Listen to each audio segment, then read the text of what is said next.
Hello students, welcome to our YouTube channel. आज हम लोग बात करेंगे class 10 chapter 1 history, the rise of nationalism in Europe. तो सबसे पहले हम लोग देखते हैं, यहाँ एक फर्स्ट पेज पर फिगर दिया हुआ है।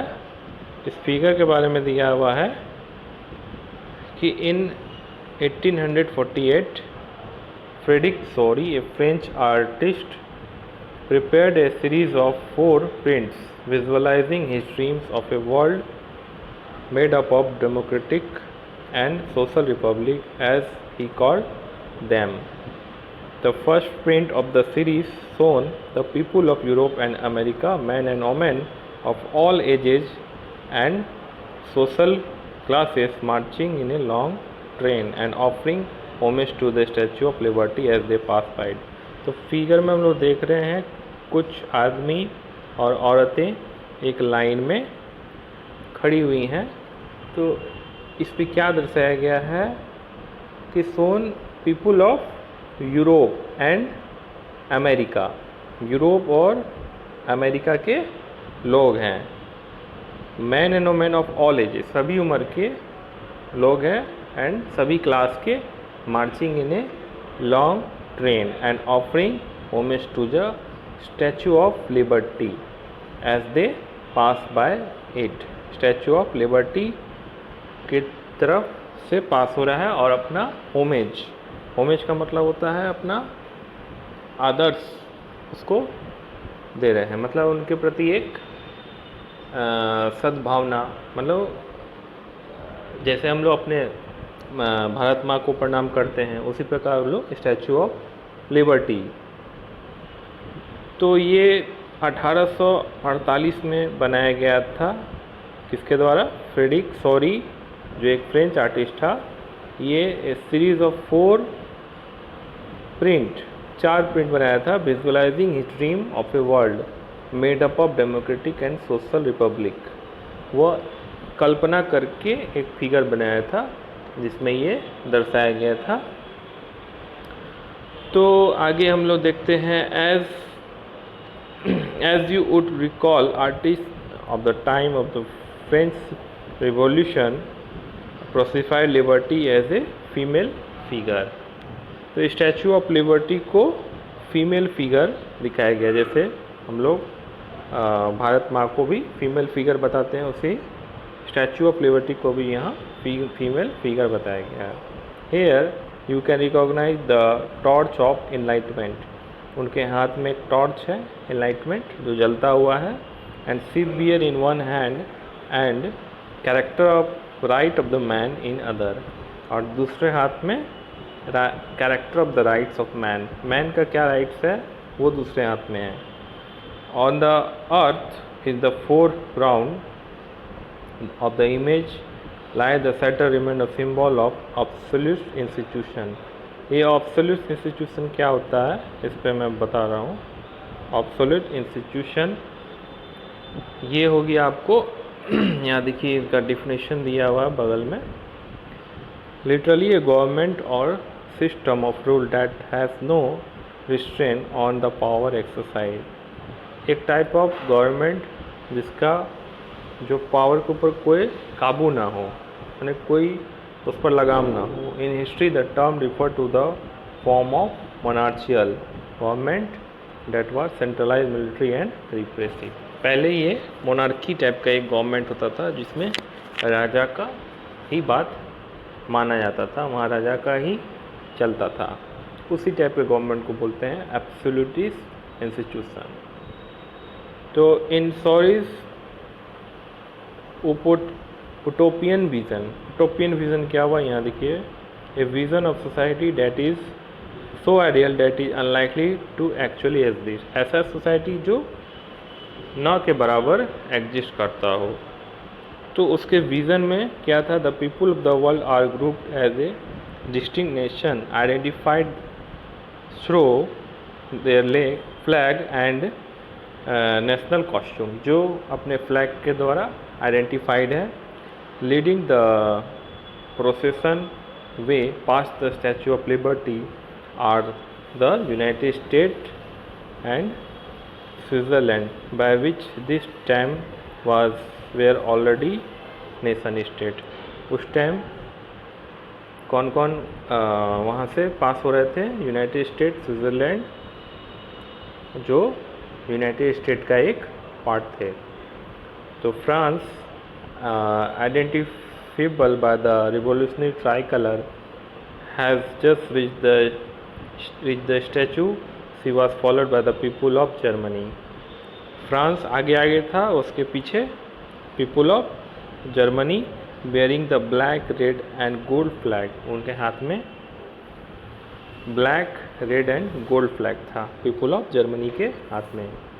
Interestingly, at the time when the Sauri created the image, the German people did not yet exist as a united nation. The flag they carried in the expression of liberal hopes in 1848 to unify the numerous German-speaking principalities into a nation-state under democratic constitution. ये flag जो आदमी लोग carry कर, इनका एक मकसद क्या था कि यूनिफाई करना जर्मन स्पीकिंग पीपल को एक डेमोक्रेटिक कॉन्स्टिट्यूशन के अंडर एक यूनिफाई करना. Following the German people are the people of Austria. अब जर्मनी के पीछे Austria, the kingdom of two Sicilies, Lombardy, Poland, Holland, Ireland, Hungary and Russia. From the heaven above, Christ, saint and angel gaze upon the scene. तो यहाँ देखिए, हम लोग देख रहे हैं कि ऊपर में आपका क्राइस्ट है और एंजल है, परी लोग, जो इस सीन को ऊपर से देख रही हैं. they have been used by the artist to symbolize fraternity among the nation of the world.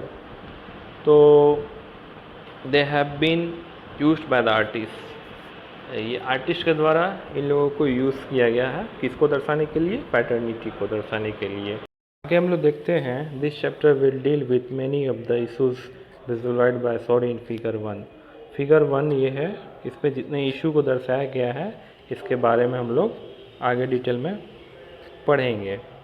तो होता है, during the 17th century nationalism emerged as a force which brought up the sweeping changes in political and mental world of Europe. 19th century में nationalism उभर के आया, जो कि Europe के पॉलिटिकल और मेंटल वर्ल्ड में बहुत बड़ा चेंज लाया. तो इसका रिजल्ट क्या हुआ? The end result of this changes was emergence of nation state in place of multinational dynastic empire of the Europe. Dynasty, जो पहले राजा लोग का रूल चलता था, उसके बदले में अब नेशन स्टेट बन के उभर कर आया. The concept of practices of modern state in which the centralise power exercise sovereign control over a clearly defined territory. अब जो पावर था वो एक टेरिटरी के मतलब एक टेरिटरी, एक ऐसा बोला जाए कि एक टेरिटरी के ऊपर के अंडर सारा पावर आया. Has been developing over long period of time in Europe, but the nation state was in which the majority of its citizen and not only its ruler came to develop a sense of common identity and share historical or descent. This commonness did not exist from time immemorial. It was forced through struggle through the action of the leader and common people. ये जो बदलाव आया, ये common people और leader का जो बड़ा योगदान था वहाँ के नेशनलिज्म में, उसके कारण ये बदलाव आया. This chapter will look over the diverse process through which the nation state and nationalism came into being in the 19th century Europe. So this chapter will look at the diverse process through which nation state and nationalism came to being in the 19th century. इस chapter में हम लोग इसके बारे में detail में पढ़ेंगे कि कैसे 19th सेंचुरी में नेशनलिज्म उभर के आया, जो इतने बड़ा चेंज लाया. तो ये हम लोग आगे पढ़ते हैं. आगे है। इसके पहले देखिए यहाँ बॉक्स दिया हुआ है, ये कि व्हाट इज नेशन, अर्नेस्ट रेनन। ये नेशन का डिफिनेशन दिए हैं, इनके आधार पे नेशन क्या होता है ये यहाँ पे दिया हुआ है, यह डिस्क्राइब किया गया है। In the lecture delivered at the University of Sorbonne in 1882 the French philosopher, वो कौन थे, फ्रेंच फिलोसफर थे, Ernest Renan, outline his learning understanding of what make a nation, nation कैसे बनता है इसके बारे में वो लेक्चर दिए थे। कहाँ पे, यूनिवर्सिटी ऑफ सॉर्बोन, कब, 1882 में। The lecture was subsequently published as a famous essay entitled What is Nation? In this essay, Renan criticizes the notion suggested by others that a nation is formed by a common language, race, religion और territory। इसमें वो criticise किए, आलोचना किए हैं कि nation जो other philosopher ने बताया था कि नेशन रेस, रिलीजन, टेरिटरी से बनता है, या नहीं कि इसका आलोचना किए हैं। उनका कुछ अलग व्यू है, व्यू क्या है वो हम लोग देखते हैं। क्या बोलते हैं वो, a nation is the culmination of a long past of endeavour, sacrifice and devotion. ये सेक्रीफाइस से बनता है, डिवोशन आपका लगन से बनता है, आप उसके प्रति कितने लगनशील हैं। Historic past great man glory, that is social caption upon which one basis a ideal nation. A historic past, उसका एक हिस्टोरिकल पास्ट होना चाहिए, उसमें अच्छे आदमी होने चाहिए, ग्लोरी उसका एक जो जीत होता है, जो उसका चमक होता है वो उसमें नजर आना चाहिए। That is social caption upon which the one basis idea, to have common glory in the past, to have a common will be present, to have performed great deeds together, to wish to perform still more, these are essential condition to be condition of a being a people। people कहलाने के लिए कुछ property होना चाहिए आपके पास, अंदर characteristic होना चाहिए, वो इसमें बताया गया है। ए nation is therefore a large scale solidity, माने एक बड़ा स्केल, बड़ा पैमाने पे, एरिया क्या होना चाहिए, बड़ा होना चाहिए। Its existence as a daily plebiscite, a province is its inhabitants, if anyone has a right to consulted it is inhabited. A nation never has any real interest in annexing or holding or to country against its will, किसी के will के इच्छा के बगैर किसी पे आप कब्जा नहीं कर सकते हैं। The existence of nation is good thing, a necessary event. Their existence is a guarantee of liberty, which would be lost if the world have only one law and only one master। अगर एक ही master होगा चलाने का, एक ही law होगा तो वो lost हो जाएगा, मतलब नेशन का जो लिबर्टी, मतलब आदमी का जो लिबर्टी है वो लॉस्ट हो जाएगा, कहीं गुम हो जाएगा। तो ये उनका अपना व्यू था जो अर्नेस्ट रेनन ने यहाँ पे बताया। वो जो लेक्चर वो दिए थे सॉर्बोन, यूनिवर्सिटी ऑफ सॉर्बोन 1882 में, उसका एक अंश है, ये पार्ट है, इसमें दिया हुआ है। तो हम लोग आगे फिर देखते हैं, हम लोग थे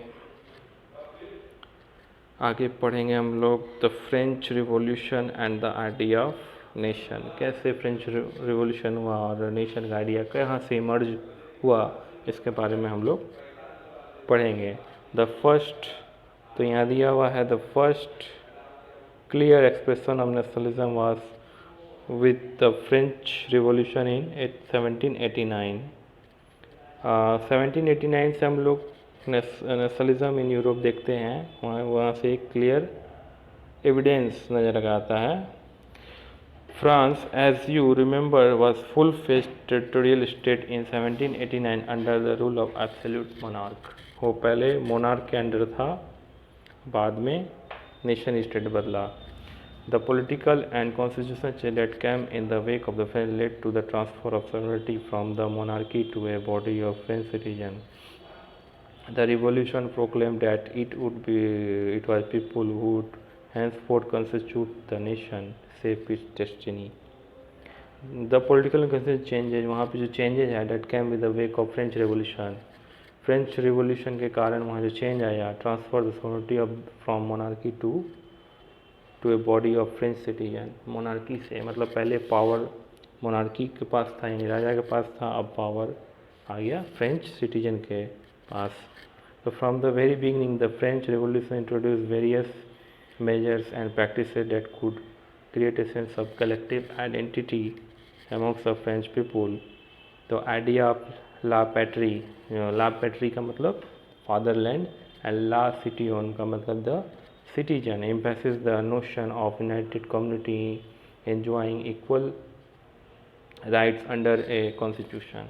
मतलब यहाँ पे equal right है citizen को और फादरलैंड मतलब फादरलैंड हुआ जो पिता, मतलब पिता का जो हक है उसका और सिटीजन का हक हो वहाँ पे इक्वल हक है. फादरलैंड का मतलब पिता मतलब वो नहीं, मतलब नेशन का पिता, ये यहाँ पे दर्शाया गया है. If new French color, the tricolor, who was to replace the formal royal standard, the Eastern General was elected by the body and active citizen remained the National Assembly. New hymns were composed, oaths were taken. जैसे हम लोगों का एक national flag है, वैसे वहाँ का national flag tricolour लिया गया. उसके बाद नया हाइम, नया सॉन्ग को कंपोज किया, शपथ लिया गया, ठीक है. All in the nation, A centralised administration system was put into place and its formulate uniform law for citizens within the territory. Internal custom duties were abolished. A uniform system of weight and measures were adopted. External duties मतलब tax को हटा दिया गया, abolish कर दिया गया, abolish होता हटाना, और नया सिस्टम वेट और मेजर नापने का नया सिस्टम लागू किया गया. Regional dialects were discouraged and French was spoken and written in Paris become the common language of the nation. मतलब रीजनल मतलब क्षेत्रीय भाषा को हटा के वहाँ पे फ्रेंच को जो है कॉमन लैंग्वेज बना दिया गया. The revolutionary further declared it was mission and the destiny of the French to liberate the people of Europe from despotism. In other words, to help other people of Europe to become nations. मतलब आदमी को free करना है, किसी के under वो काम नहीं करेगा, मतलब वो किसी का मतलब कोई किसी को ज़बरदस्ती काम नहीं करा सकता है, वो फ्री है, अपने मन से इच्छा से कर सकता है. तो रिवोल्यूशनरी का ये आगे मिशन था. When the news event in France reached the different cities of the Europe, students and the other member educated middle class began setting up Jacobin club. तो क्लास 9 में भी जैकोबिन क्लब का जिक्र है, तो यहाँ भी जिक्र आया कि जैकोबिन क्लब्स बनना स्टार्ट हुआ. उसमें कुछ लड़के स्टूडेंट्स और कुछ आदमी लोग मिलके ग्रुप बनाए. This activities and campaign prepared with the French army with move into Holland, Belgium, Switzerland, many Italy in 1790s. With the outbreak of the Civil War, the French army began to carry the idea of nationalism abroad. फिर revolutionary war जैसे हुआ तो French army began to carry the idea of nationalism, इस idea को आगे बढ़ा के abroad ले गए, मतलब यूरोप से बाहर ले गए. तो आज तक